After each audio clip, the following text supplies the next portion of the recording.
The halls of the Galactic University of Xenobiology buzzed with excited chatter as students from across the galaxy hurried to their classes. The university floated in orbit around the neutral planet Nexus, its crystal spires and bio-organic architecture, designed to accommodate the thousands of different species who came to study the diversity of life throughout the stars. Today marked the arrival of the newest batch of exchange students, and among them were 3 humans, Jiwoo, Taemin, and Hyeri.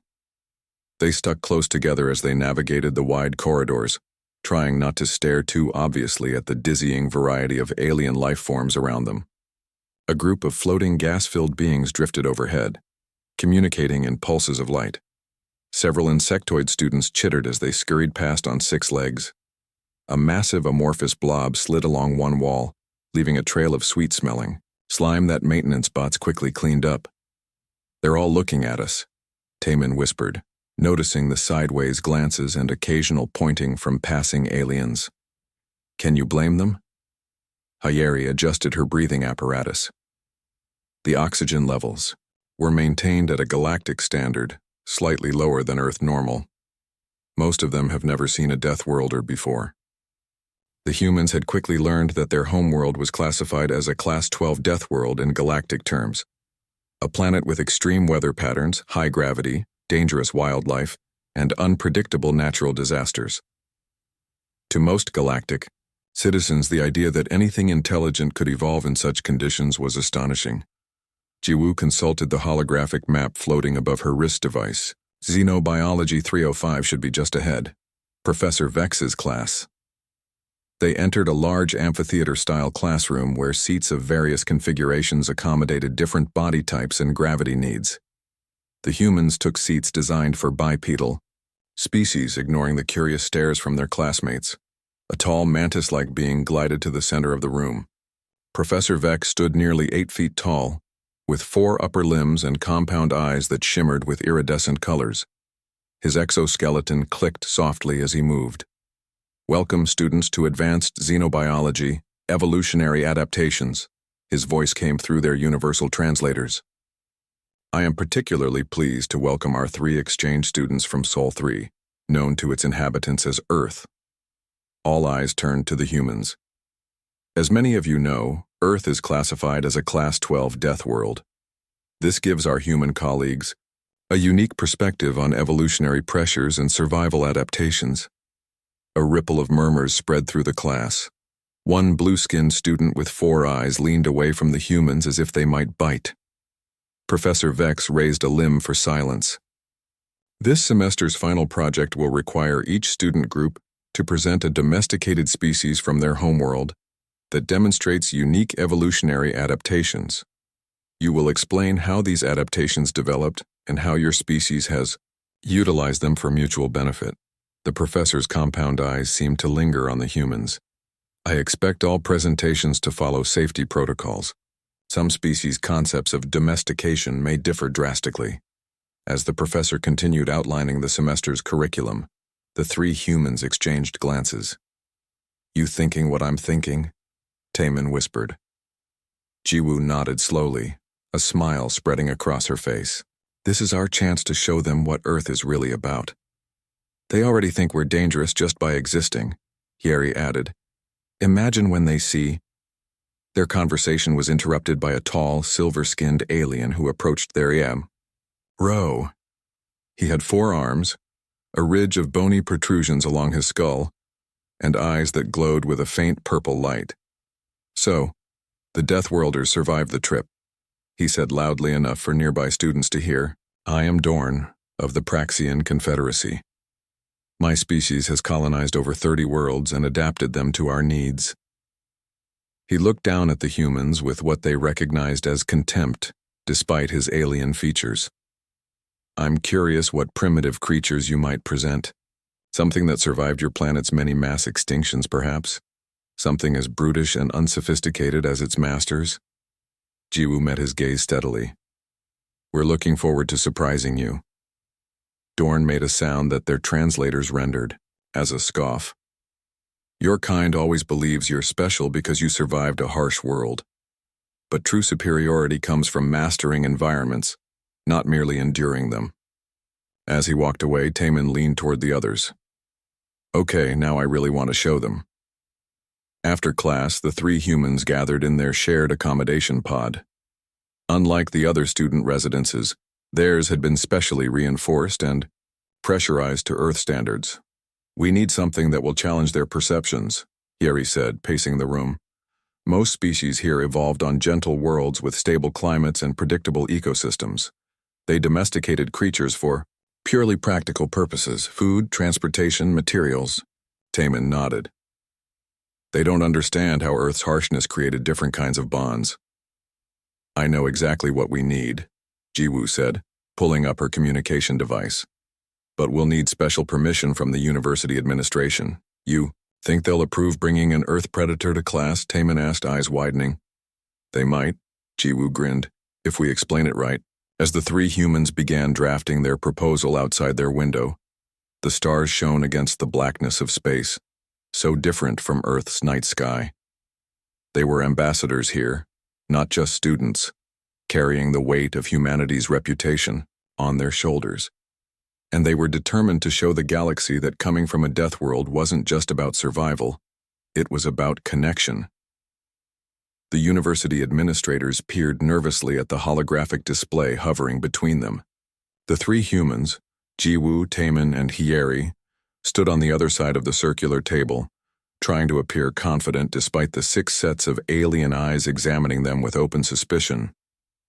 Let me understand this correctly, said Administrator Plex, a slender being with translucent skin through which complex patterns of light pulsed. You wish to import a predatory creature from Earth, a death world, into our academic facility filled with thousands of students from predominantly non-predatory evolutionary backgrounds? It's domesticated, Jiwoo explained quickly. Fully trained and completely safe around other species. Taman pulled up images on his datapad and projected them into the center of the room. This species has lived alongside humans for thousands of years. They're companions, helpers, and in many cases they're considered family members. Administrator Floor, who resembled something between a plant and an octopus, waved her vine-like appendages dismissively. The very fact that your species considers predators to be family members is precisely what concerns us. Hyeri stepped forward. With respect, administrators, isn't that exactly the kind of xenobiological adaptation worth studying? Earth's harsh conditions created unique evolutionary pathways that led to unusual interspecies relationships. The administrators exchanged glances, their expressions unreadable to human eyes. Professor Vex specifically asked for domesticated species that demonstrate evolutionary adaptations, Taman added. This is the perfect example. A predator species that evolved alongside humans to form a mutually beneficial relationship. Administrator Plex's inner lights flickered in what the humans had learned was a sign of deep thought. You understand that any incident, any demonstration of predatory behavior, would result in immediate quarantine of both the creature and the three of you, followed by your likely expulsion from the exchange program. The humans nodded solemnly. Very well, Plex said finally. Prepare your safety protocols and submit them for review. You will need to arrange for quarantine procedures, emergency containment, and a detailed medical analysis before your pet is allowed on campus grounds. As they left the administrative tower, the humans could barely contain their excitement. They actually approved it, Hyeri whispered, as they walked across the university's central plaza, where gravity was kept at a neutral setting to accommodate all species. With about 50 conditions, Taman said, scrolling through the list on his device. We need to keep Maru in a level 3 containment unit until the actual presentation, maintain a 10-meter safety perimeter, provide biochemical neutralization protocols. Worth it, Jiwoo said, grinning. You should have seen Administrator Floor's reaction when I showed the video of Maru playing with children. I thought her leaves were going to fall off. Their conversation halted as they approached their xenobiology classroom. Most of their classmates were already inside, grouped by species or planetary origin. The humans noticed several glances in their direction as they entered, some curious, others wary. The Deathworlders return, came a familiar voice. Dorn, the silver-skinned Praxian, approached with two of his classmates in tow. "We've been discussing the final projects.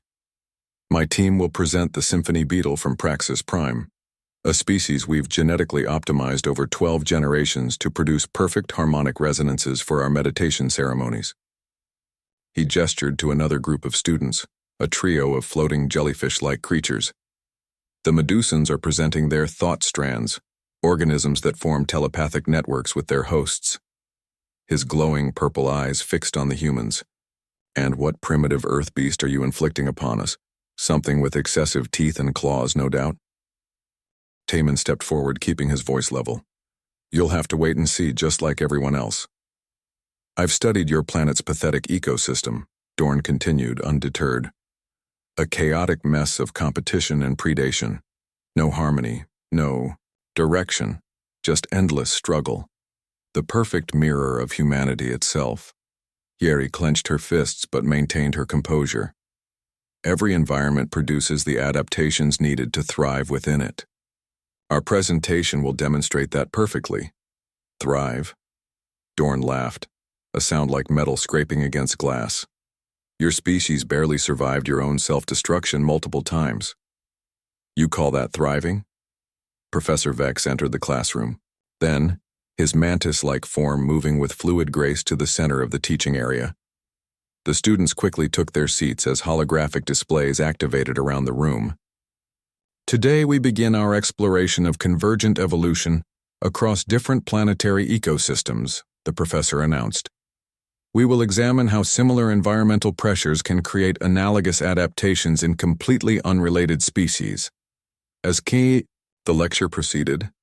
The humans took detailed notes while occasionally exchanging messages on their devices, refining their presentation plans. Professor Vex displayed examples from worlds across the galaxy, creatures that had developed flight on gravity-heavy planets, species that communicated through bioluminescence in dark environments, organisms that had evolved symbiotic relationships in nutrient-poor ecosystems. "Notice," the professor said, bringing up an image of Earth, "that environments with higher variability and unpredictability tend to produce more adaptable species with greater behavioral plasticity." The image zoomed in to show Earth's rapidly changing weather patterns and diverse ecosystems. While stable environments often result in highly specialized adaptations, Jiwoo noticed Dorn watching the Earth imagery with undisguised contempt. She understood his perspective. To many galactic species, Earth seemed like a chaotic, dangerous place. Most inhabited worlds were more stable, with less extreme seasons, fewer natural disasters, and more predictable evolutionary paths. After class, the humans gathered in their quarters to finalize their presentation plans. Taman had just received confirmation that their request had been processed through Earth's embassy on Nexus. "Maru will arrive 3 days before our presentation," he said, reading the message. "She'll be kept in the Xenobiology Department's containment facility until we're ready." "Perfect timing," Yeri said, pulling up their presentation outline. "I've been researching how to explain canine evolutionary history to species that have no concept of predator-prey relationships." Jiwoo looked out the window at the stars. "You know what I'm really looking forward to? The moment they realize that what they consider terrifying, we consider lovable." The three friends continued working late into the night, preparing to show the galaxy a different side of coming from a death world, not just the strength to survive, but the capacity to form bonds with the very creatures that made their world dangerous. The amphitheater was packed by the time the humans arrived. News had spread quickly throughout the Galactic University that the Deathworlders were bringing an actual Earth predator for their presentation, and it seemed like half the student body had shown up to witness whatever chaos might unfold. Security. Drones hovered near the ceiling, their sensors trained on the stage.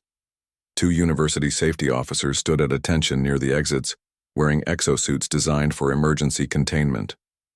"I think we might have caused a bit of a stir," Taman whispered as they made their way to their seats in the front row. Several nearby students shifted uncomfortably as the humans passed. Hieri nudged him. "Look at the balcony. Even the faculty from other departments are here." Jiwoo spotted Professor Vex conversing with Administrator Plex near the stage. The professor's antennae twitched rapidly, a sign of excitement or nervousness, she wasn't. Sure which? Welcome to our final xenobiology presentations, Professor Vex announced as he glided to the center of the stage. His voice echoed through the amphitheater, silencing the murmuring crowd. Today, each group will present their chosen domesticated species, demonstrating how these creatures evolved alongside sentient life on their respective worlds. The presentations began with a group of hovering jellyfish-like medusans. They introduced their thought strands, luminescent tendrils that formed psychic connections with their hosts. The audience watched in fascination as the delicate filaments created patterns of light that translated emotions into visual displays. The thought strands began as simple bioluminescent organisms in our oceans, explained one medusan, its voice a melodic series of tones. Over millennia, our ancestors cultivated them for emotional expression, and our neural patterns shaped their evolution. Next came a trio of arthropod students who presented a species of symbiotic fungi that processed toxins and provided nutrients to their hosts. The demonstration involved a spectacular display of color changes as the fungi adapted to different chemical environments. The audience applauded politely after each presentation. The humans watched carefully, noting how each species emphasized harmony, symbiosis, and mutual benefit. There was no mention of predation, hunting, or the harsh realities of life on less hospitable worlds. Dorn and his Praxian colleagues took the stage with characteristic confidence. They unveiled their symphony beetles, iridescent insects that produced complex harmonies when stimulated by specific frequencies. The beetles arranged themselves in geometric patterns, their tones blending into a haunting melody that resonated throughout the hall. Through 12 generations of careful genetic guidance, Dorn explained, his silver skin reflecting the stage lights, we have perfected what nature began.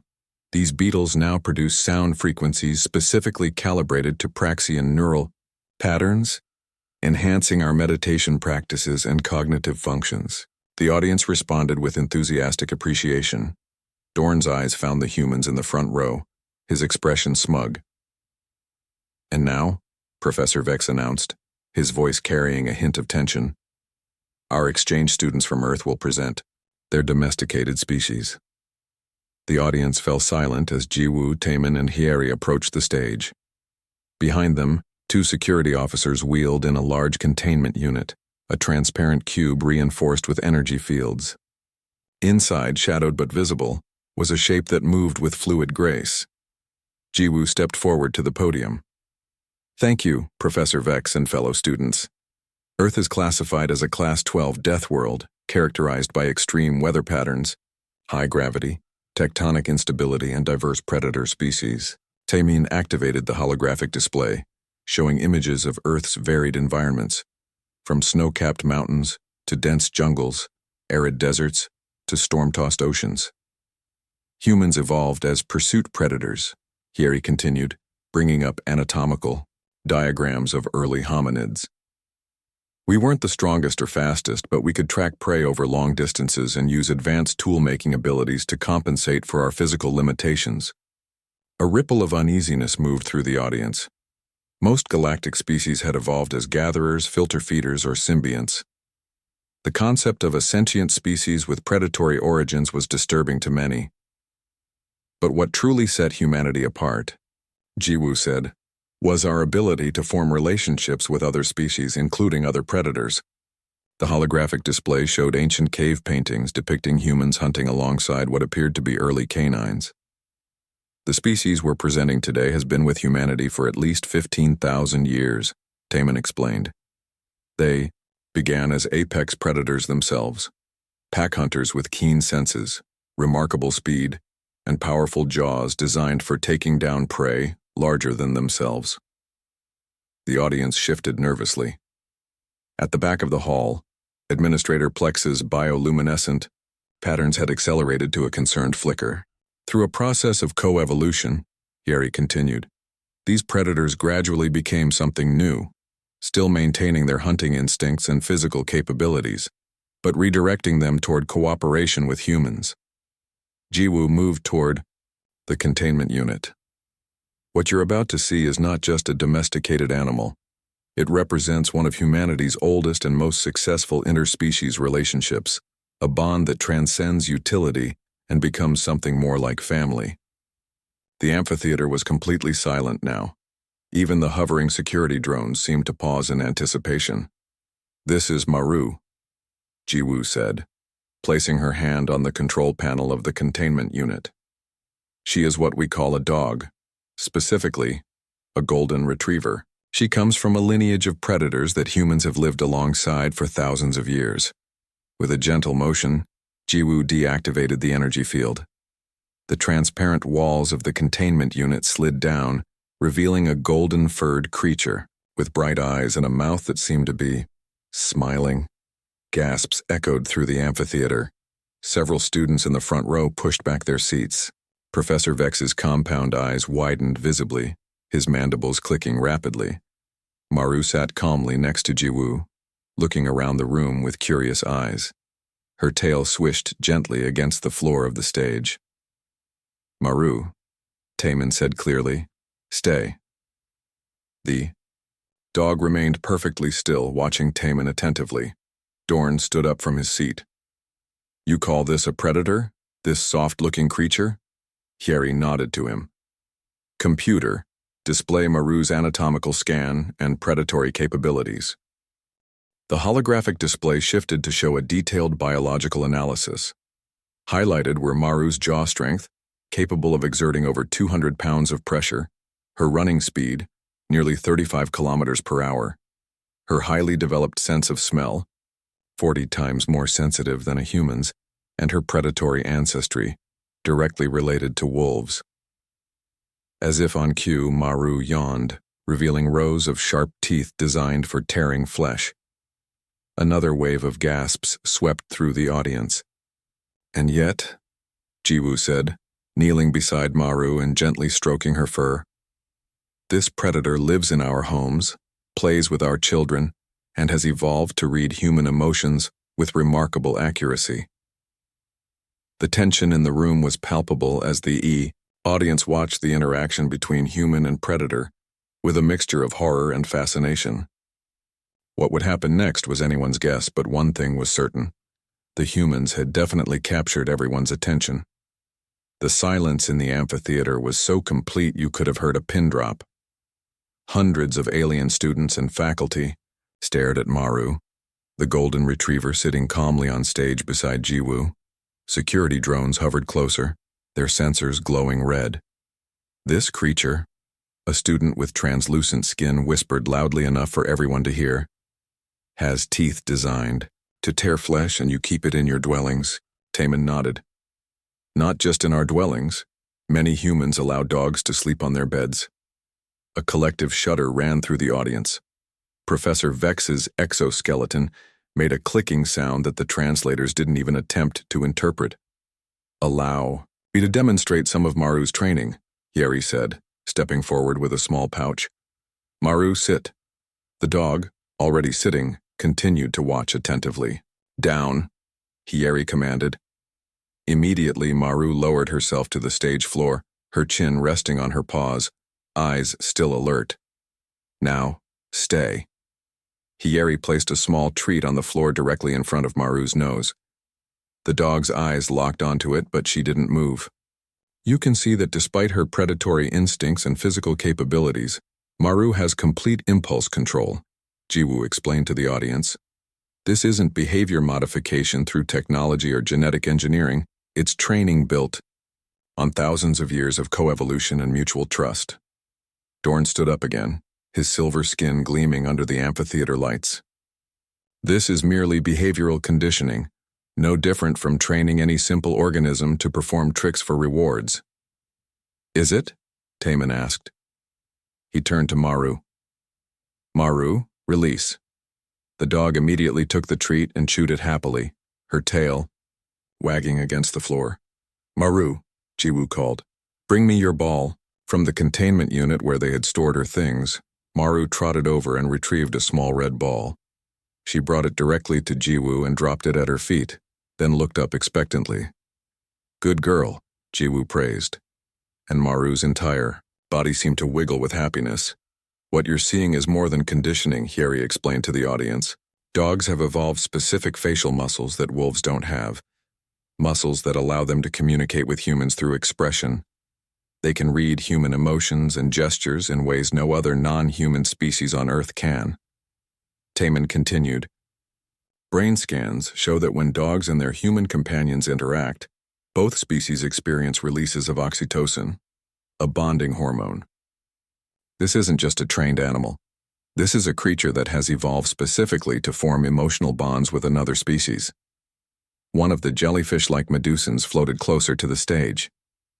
May I observe it more closely? Of course, Jiwoo said. Maru is friendly, but we'll take it slowly since your appearance is new to her. The medusan drifted down to hover about 2 meters from Maru. The dog's ears perked up with interest, but she remained calm. Remarkable, the medusan commented. Its translucent body pulsing with light patterns. Its biorhythms suggest curiosity rather than aggression. Maru tilted her head at the floating creature, then looked back at Jiwoo as if asking a question. She's trying to understand what you are, Jiwoo explained. Dogs categorize the world based partly on smell, and you probably don't fit any category she knows. Professor Vex approached cautiously, his 8-foot frame moving with deliberate slowness. I have studied Earth's evolutionary history, but I confess I did not fully appreciate the implications of human-canine coevolution. This creature's ancestors were apex predators? Wolves, Taman confirmed, bringing up holographic images of wolves hunting in packs. They're still wild in many parts of Earth. Dogs began as wolves that adapted to human settlements, possibly, starting as scavengers around our waste areas. A small insectoid student raised an appendage. But why would your species tolerate predators near your dwellings? The risk seems illogical.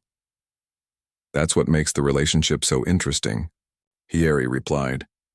Both species gained benefits. Early dogs got regular food sources and protection from competing predators. Humans gained hunting partners, warning systems for approaching dangers, and eventually companions. Jiwoo nodded toward Maru. Would anyone like to meet her more directly? She's very gentle with new friends. The amphitheater buzzed with nervous conversation.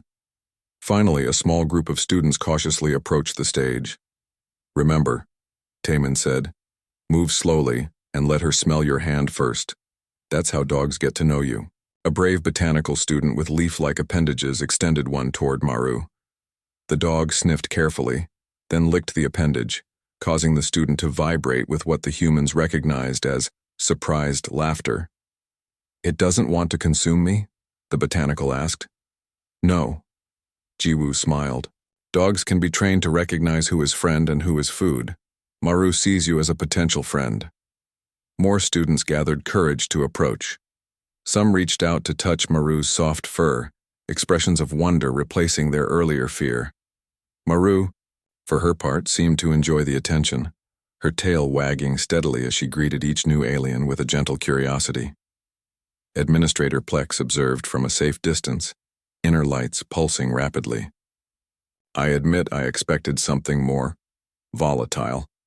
Your safety protocol suggested a dangerous creature. By galactic standards, she is dangerous, Taman explained.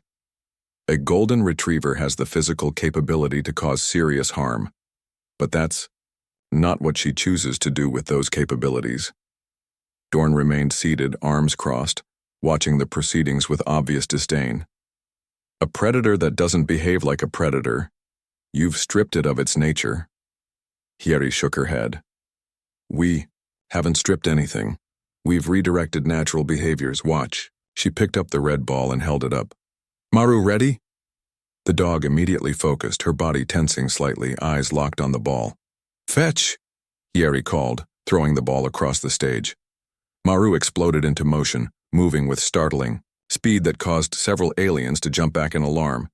She caught the ball midair with a swift snap of her jaws, then proudly trotted back to Hyeri and dropped it at her feet. What you just saw were hunting behaviors, tracking, pursuit, capture, redirected. Into play, Jiwoo explained to the astonished audience. Maru still has all her predatory instincts, but she expresses them in ways that strengthen our bond rather than threaten it. Professor Vex's compound eyes reflected the stage lights as he observed the dog returning for another round of fetch. Fascinating. The implications for evolutionary theory are significant. Most species in the galaxy evolved either toward greater specialization or through genetic drift. This partnership represents something quite different. As Maru continued to charm the increasingly enthusiastic audience, Jiwoo couldn't help but smile. The fear that had filled the amphitheater just moments before was being replaced by curiosity and wonder. It was exactly what they had hoped for, a chance to show that coming from a death world meant more than just surviving harsh conditions. It meant finding unexpected connections, even with creatures that the rest of the galaxy might only see as monsters. By the time the presentation ended, the atmosphere in the amphitheater had transformed completely. What had begun as fear and tension had evolved into something entirely unexpected. A room full of alien students crowding around a golden retriever, each hoping for a chance to experience the strange Earth ritual of petting. Gentle circular motions behind the ears, Jiwoo instructed a six-limbed student whose exoskeleton clicked with nervous excitement. That's her favorite spot. Maru sat patiently amid the crowd of aliens, tail thumping against the floor whenever someone got the technique just right. Occasionally, she would turn and lick a nearby appendage, causing startled but delighted reactions. Remarkable texture, commented a gelatinous student who had extended a pseudopod to touch Maru's fur. And the creature produces heat? Mammals maintain constant internal temperatures, Taman explained.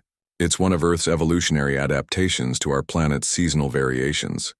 Professor Vex had moved closer, still maintaining a cautious distance, but clearly fascinated. His compound eyes reflected Maru's image from multiple angles as he observed the interactions. In thousands of cycles teaching xenobiology, the professor said, his translator conveying a tone of wonder, I have never witnessed such a complex interspecies relationship. The predator-prey boundary is considered absolute throughout most of the galaxy. Hyeri nodded. Earth's harsh conditions created unusual evolutionary pressures. When resources are scarce and environments unpredictable, sometimes the best survival strategy is cooperation rather than competition. The professor's antennae twitched, thoughtfully. Your species has formed similar bonds with other Earth predators? Several, Jiwoo confirmed. Cats are another common companion species, though they maintain more independence than dogs. Some humans keep predatory birds, reptiles, or even rehabilitate larger predators like wolves or big cats. Astonishing, Professor Vex said. And these relationships serve practical purposes. Defense, hunting assistance. Originally, yes, Taman explained. Dogs helped with hunting, herding livestock, and guarding settlements. But over time, the relationship evolved beyond utility. He gestured toward Maru, who was now rolling on her back while delighted alien students cautiously rubbed her belly. Today, most companion animals in human society serve primarily emotional and social functions. They provide companionship, reduce stress, and even help humans with various health conditions. A botanical student raised a leaf-like appendage. You form emotional attachments to predators, voluntarily. Very deep ones, Hyeri said with a smile. When a companion animal dies, humans often experience grief as intense as losing a family member. The aliens exchanged glances that suggested they were struggling to comprehend this concept. At the edge of the group, Administrator Plex approached. Inner lights pulsing in what the humans had learned was a pattern indicating deep thought. When your request first came to my attention, the administrator said, I was convinced it represented reckless disregard for safety protocols. I now see it was my understanding that was limited. Jiwoo bowed slightly. Thank you for taking a chance on our presentation. We wanted to show that Earth's harshness produced unique adaptations, not just physical ones, but social ones. Indeed. The administrator's lights pulsed more rapidly.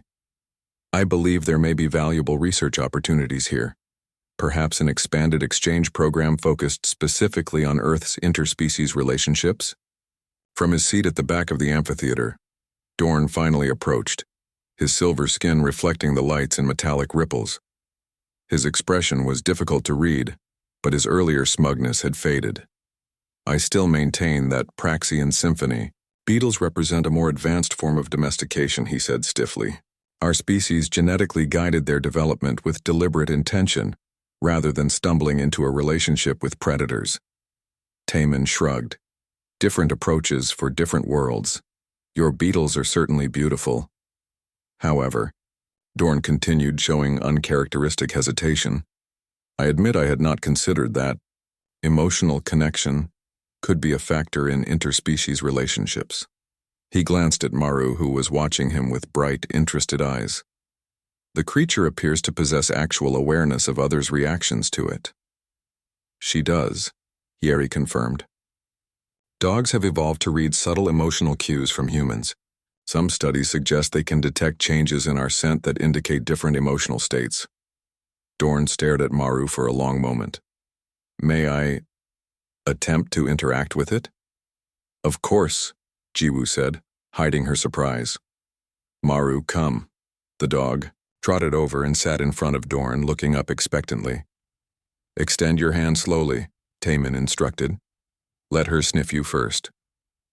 With uncharacteristic caution, Dorn extended a four-fingered hand. Maru sniffed it thoroughly, her tail beginning to wag. She likes you, Yeri said. This is acceptable, Dorn replied, carefully placing his hand on Maru's head. His expression shifted subtly as he felt the soft fur. Most unusual texture, and it's warm. She, Jiwoo corrected gently. Maru is a she, not an it. Dorn looked startled. You assign gender identity to non-sentient companions? We recognize their biological sex, yes, Taman explained. And while they're not sentient in the way that our species are, many Earth animals possess complex emotions and social awareness. Fascinating, Dorn murmured, still petting Maru, who had closed her eyes in apparent contentment. We have much to learn from one another, it seems. As the amphitheater gradually emptied, Professor Vex approached the humans again. I must commend you on your presentation. It has challenged several foundational assumptions in comparative xenobiology. Thank you, Professor, Jiwoo said. I would like to propose something, the professor continued, mandibles clicking softly. Would you be willing to allow Maru to visit my advanced seminar on evolutionary adaptations? I believe there is significant educational value in allowing students to observe this human-canine bond more closely. The humans exchanged surprised glances. We'd be honored, Yeri replied. I'm sure Maru would enjoy the attention. Over the following weeks, something unexpected happened at the Galactic University of Xenobiology. What had begun as a simple class presentation evolved into a cultural phenomenon. Maru became something of a celebrity on campus, with students from various departments scheduling time to observe and interact with her. The university board approved a special course for the following semester. Deathworld Symbiosis, Interspecies, Relationships in Extreme Environments. Professor Vex would lead the course, with the human exchange students serving as special consultants. One evening, as Jiwoo, Taman, and Hyeri relaxed in their quarters with Maru curled up on the floor between them, a message arrived from Earth's embassy. They want to expand the exchange program, Jiwoo announced, reading the screen with growing excitement. Apparently, several other universities have expressed interest in hosting Earth students and their companion animals. So we're basically ambassadors now? Taman laughed. In a way. Yeri reached down to scratch Maru behind the ears, though I think the real ambassador is right here. Maru thumped her tail against the floor, perhaps understanding that she had helped bridge a gap between worlds. In a galaxy full of species that had evolved in gentle, stable environments, she had shown them something important about Earth, that harshness could forge not just strength and resilience, but also deep bonds of affection across species boundaries. Outside their window, the stars of an alien sky glittered against the blackness of space. The humans had come to the stars to learn, but in the process they had also taught the galaxy something valuable about what it meant to come from a death world. It wasn't just about surviving amid danger, it was about finding connection in unlikely places, about turning potential enemies into beloved friends. And that perhaps was humanity's most remarkable adaptation of all.